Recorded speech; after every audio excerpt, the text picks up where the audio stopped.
Let's talk a little more on innovation in corporate America in general.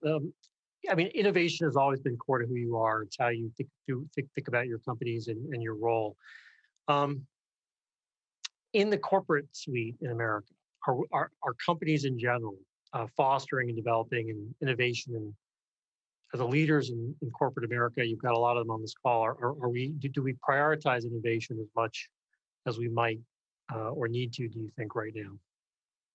Well, I think there's innovation, but then there's also just our CEOs in corporate America focus enough on product improvement.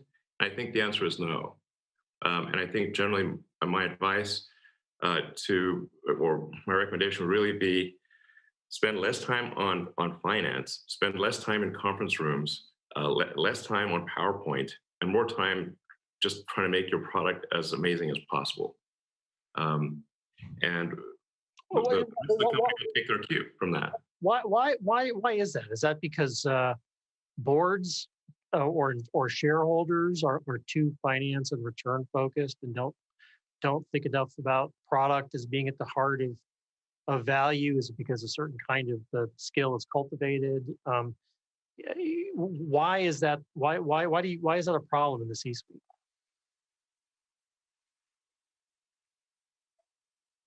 I think there might be too many MBAs running companies. There's the MBAization of America, which I think is maybe not that great. Um,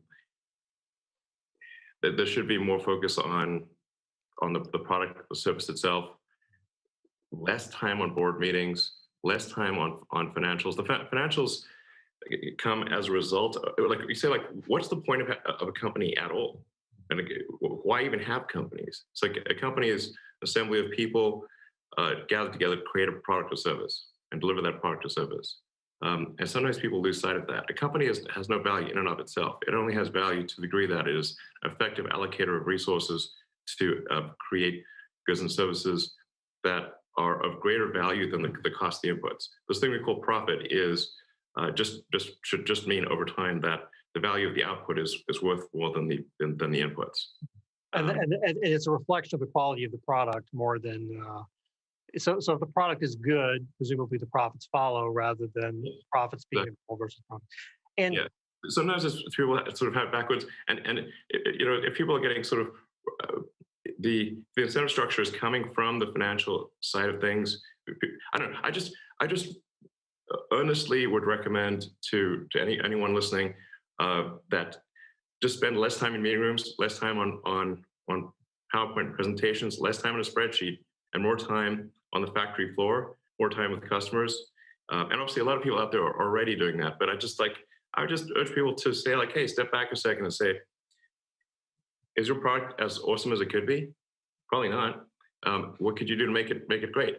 And if you like think about innovation, like maybe it has to be like breakthrough innovation. I don't think it necessarily has to be breakthrough innovation. It's just like